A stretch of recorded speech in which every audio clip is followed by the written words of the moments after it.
ሰላም ሰላም እንዴት ናችሁ? ውድ የቻናላችን ቤተሰቦች በያላችሁበት ሰላማችሁ ብዛ። ዛሬ ይዤላችሁ የመጣሁት ቃላት ምስረታ ነው።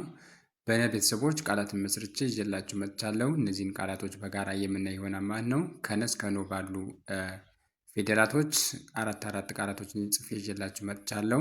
እነዚህን በደንብ አድርገን የምናይ ይሆናል። በመጀመሪያ ግን ለቻናላችን ቤተሰብ የሆናችሁ ቪዲዮውን ላይክ እና ሼር አድርጋችሁ ጀምሩ። እንዲሁም ለቻናላችን አዲስ የሆናችሁ ደግሞ ቻናሉን ሳብስክራይብ በማድረግ ቤተሰብ ሁኑ። አሁን ቀጥታ ወደ ቪዲዮ እንሂድ።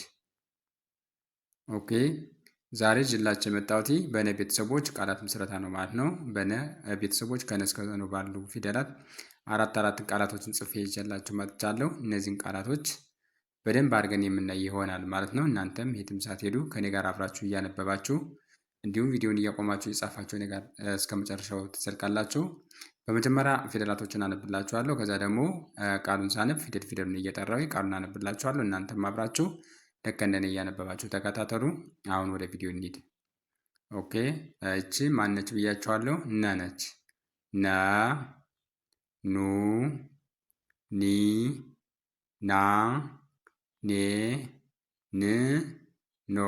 ኦኬ በእነዚህ እያንዳንዳቸው ደግሞ አራት ቃላቶችን ጽፌ ይዤላችሁ መጥቻለሁ። እነዚህን ቃላቶች አብረን ሁነን የምናነብ ይሆናል ማለት ነው። እናንተም አብራችሁ ከኔ ጋር እያነበባችሁ እንዲሁም እየጻፋችሁ አብራችሁ ተከታተሉ። ኦኬ የመጀመሪያው ቃል ከዚህ ላይ የሚላል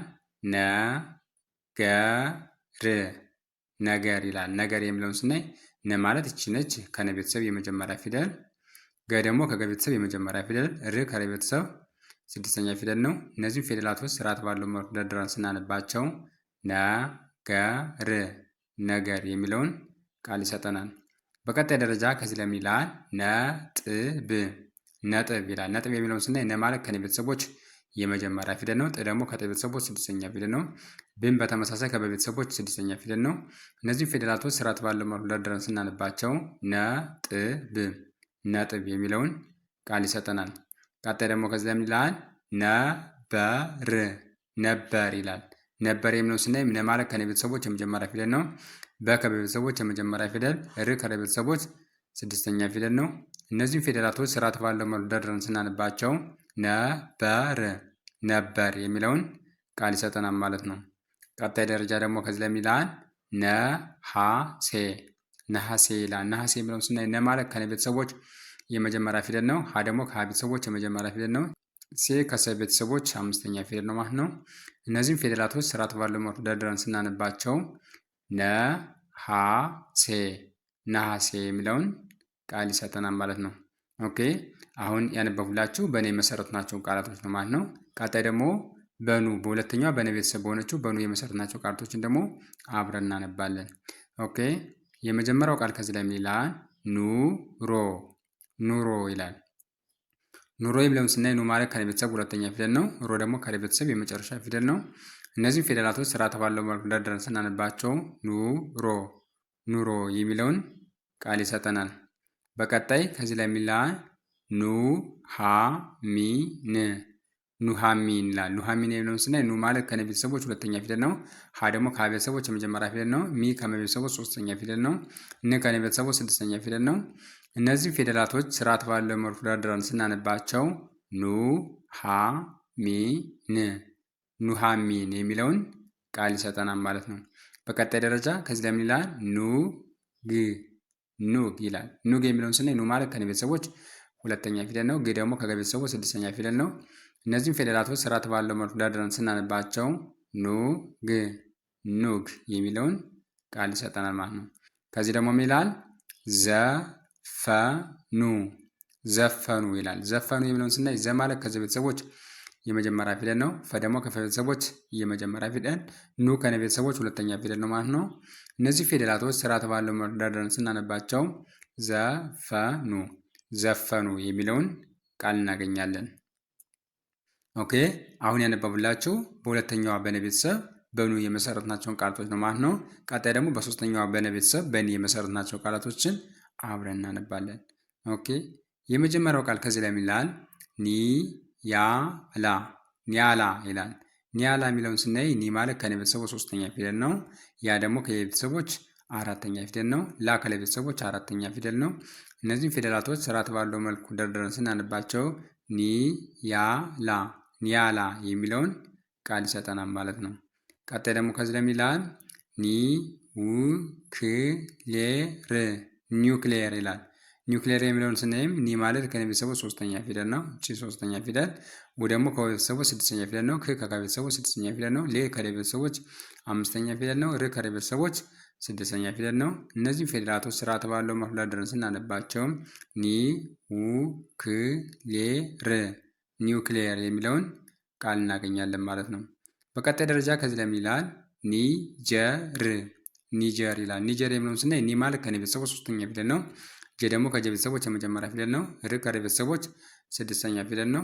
እነዚህም ፊደላቶች ስርዓት ባለው መልኩ ደርድረን ስናነባቸው ኒጀር የሚለውን ቃል ይሰጠናል።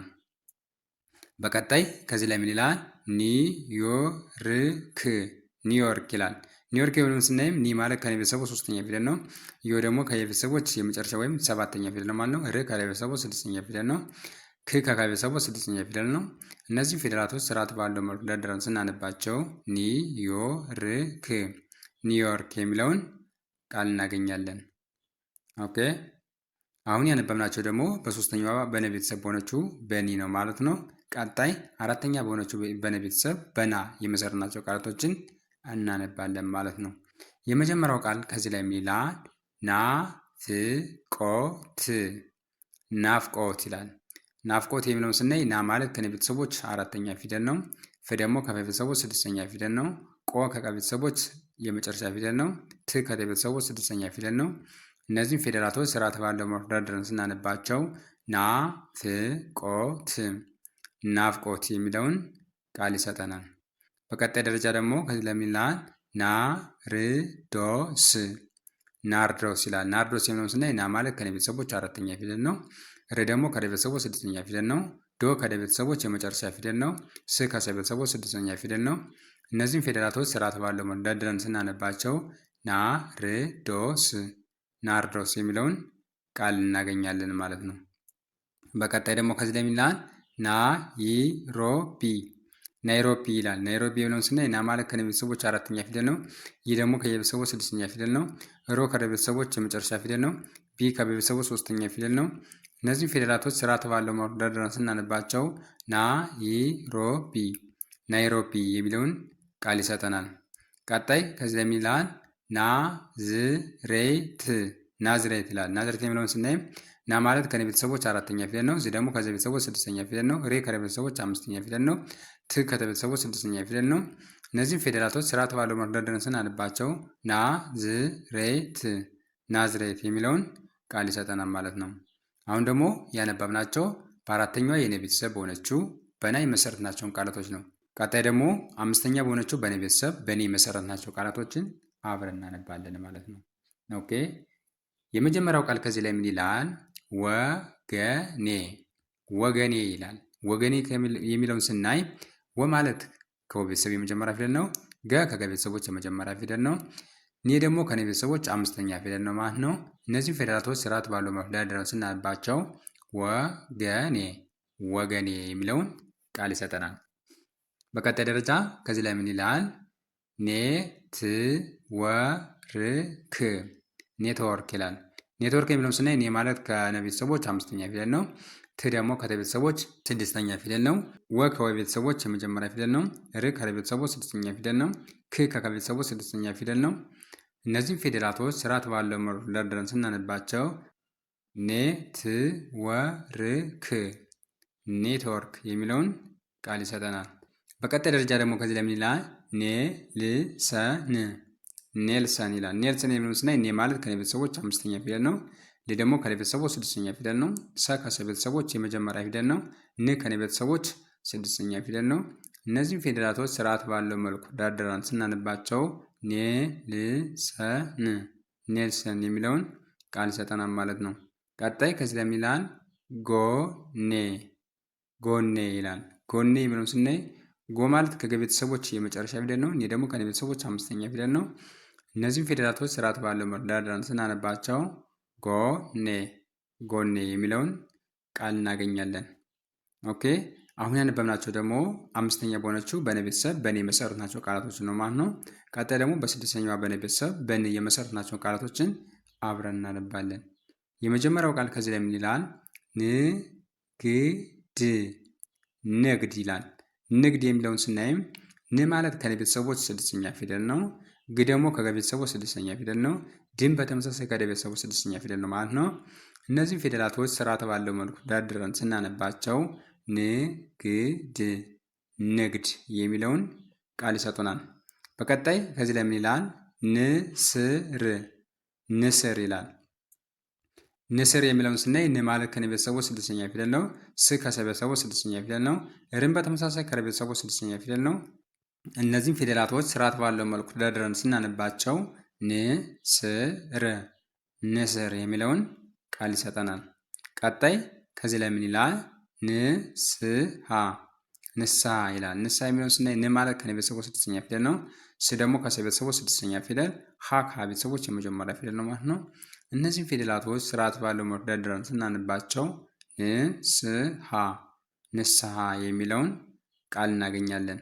ቀጣይ ከዚህ ላይ ምን ይላል? ንጉስ ንጉስ ይላል። ንጉስ የሚለውን ስናይ ን ማለት ከነ ቤተሰቦች ስድስተኛ ፊደል ነው።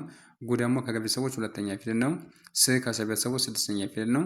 እነዚህም ፊደላቶች ስርዓት ባለው መልኩ ደርድረን ስናነባቸው ንጉስ ንጉስ የሚለውን ቃል እናገኛለን። ኦኬ በጣም አሪፍ። አሁን ደግሞ ያነበብናቸው ስድስተኛ በሆነችው የነ ቤተሰብ በን የመሰረትናቸው ቃላቶች ነው ማለት ነው። ቀጣይ በመጨረሻዋ በነ ቤተሰብ በኖ ወይም በሰባተኛዋ በነ ቤተሰብ በኖ የመሰረትናቸው ቃላቶችን አብረን እናነባለን ማለት ነው። የመጀመሪያው ቃል ምን ይላል? ኖህ ኖህ ይላል። ኖህ የሚለውን ስናይ ኖ ማለት ከነ ቤተሰብ የመጨረሻ ወይም ሰባተኛ ፊደል ነው ማለት ነው። ህ ደግሞ ከሀ ቤተሰብ ስድስተኛ ፊደል ነው። እነዚህም ፊደላቶች ስርዓት ባለው መልኩ ደርድረን ስናነባቸው ኖህ ኖህ የሚለውን ቃል እናገኛለን። በቀጣይ ከዚህ ላይ ምን ይላል? ኖርዌይ ኖርዌይ ይላል። ኖርዌይ የሚለውን ስናይ ኖ ማለት ከነ ቤተሰቦች የመጨረሻ ፊደል ነው። ር ደግሞ ከለ ቤተሰቦች ስድስተኛ ፊደል ነው። ዌ ደግሞ ከወ ቤተሰቦች አምስተኛ ፊደል ነው። ይህ ከየቤተሰቦች ስድስተኛ ፊደል ነው። እነዚህ ፊደላቶች ስርዓት ባለው መልኩ ደርድረን ስናነባቸው ኖርዌይ ኖርዌይ የሚለውን ቃል እናገኛለን ማለት ነው። ቀጣይ ከዚህ ላይ ምን ይላል? ኖት ኖት ይላል። ኖት የሚለውን ስናይ ኖ ማለት ከነ ቤተሰቦች የመጨረሻ ፊደል ነው። ት ደግሞ ከተ ቤተሰቦች ስድስተኛ ፊደል ነው። እነዚህም ፊደላቶች ስርዓት ባለው መልኩ ደርድረን ስናነባቸው ኖት ኖት የሚለውን ቃል እናገኛለን። ቀጣይ ከዚህ ላይ ምን ይላል? ኖረ ኖረ ይላል። ኖረ የሚለውን ስናይ ኖ ማለት ከነ ቤተሰቦች የመጨረሻ ፊደል ነው። ረ ከረ ቤተሰቦች የመጀመሪያ ፊደል ነው። እነዚህም ፊደላቶች ስርዓት ባለው መልኩ ደርድረን ስናነባቸው ኖረ ኖረ የሚለውን ቃል ይሰጡናል ማለት ነው። ኦኬ እንደዚህ እያደረጋችሁ እያነበባችሁ መለማመድ ይጠበቅባችኋል ማለት ነው። እስከሚገባችሁ ድረስ በደንብ አድርጋችሁ ታነቡና ከዛ ደግሞ ቪዲዮውን እያቆማችሁ እየጻፋችሁ መለማመድ አለባችሁ ማለት ነው። ምክንያቱም እያነበባችሁ መሄድ ብቻ ደግሞ ምንም ቫልዩ ስለሌለው እያቆማችሁ እየጻፋችሁ እየተለማመዳችሁ መሄድ አለባችሁ ማለት ነው። ቪዲዮውን ደግሞ ከጀመራችሁ ቪዲዮውን እስከ መጨረሻ ማየት ለእናንተ ግዴታ ይሆናል ማለት ነው። ምክንያቱም ጀምራችሁ ከተዋችሁት ምንም ለእናንተ የምታገኙት ነገር ስለሌለ በደንብ አድርጋችሁ ቪዲዮውን እያያችሁ እንዲሁም ደግሞ እየጻፋችሁ እየተለማመዳችሁ በደንብ አድርጋችሁ አንብቡት። በጣም ጠቃሚና ጠቃሚ ነገር ነው። ብዙ ነገር ታተርፉበታላችሁ። ዛሬ ይዤላችሁ የመጣው ቪዲዮ ይህን ይመስላል። ቪዲዮ ከተመቻችሁ ቪዲዮውን ላይክ፣ ሼር እና ሳብስክራይብ ማድረጋችሁን እንዳትረሱ። እንዲሁም ኦንላይን መማር ለምትፈልጉ ታች ላይ በማስቀምጥላችሁ ስልክ ቁጥር በ0918 03 46 85 ላይ በኢሞ በቴሌግራም እና በዋትሳፕ በመደወል ትምህርታችሁን መከታተል ትችላላችሁ። ቀጣይ ሌሎችን ቪዲዮዎች ይዤላችሁ እስከምመለስ መልካም ጊዜ